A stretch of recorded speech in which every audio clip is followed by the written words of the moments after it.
more of a burden, share the burden in a more equal. Moving on, and Iran is ready to engage with the United States at talks scheduled for Saturday over its nuclear program. Foreign Minister Abbas Araghchi said that Iran is ready for talks with a view to seal a deal. He has also said that a deal is only possible with the US if President Trump agrees there can be no military option. Trump, who pulled the US out of a 2015 nuclear deal between Iran and world leaders during his first term, warned that Iran would be in great danger if talks were not successful.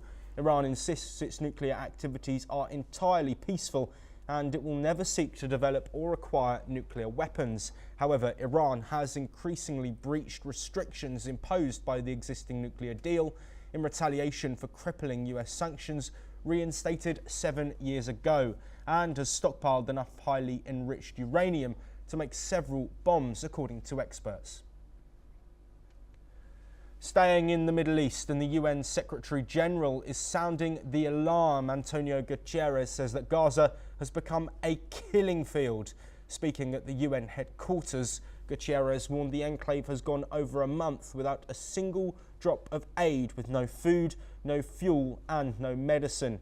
He says the humanitarian crisis is deepening fast, with all access completely blocked. Guterres pointed to the Geneva Conventions, reminding the world that the occupying power is obligated to ensure that food and medical supplies reach civilians. None of that is happening today, he said. As aid remains frozen, Guterres says the floodgates of horror have been reopened. Let's take a look. Gaza is a killing field, and civilians are in an endless death loop. Certain truths are clear since the atrocious October 7 terror attacks by Hamas. Above all, we know ceasefires work. The ceasefire allowed for the release of hostages.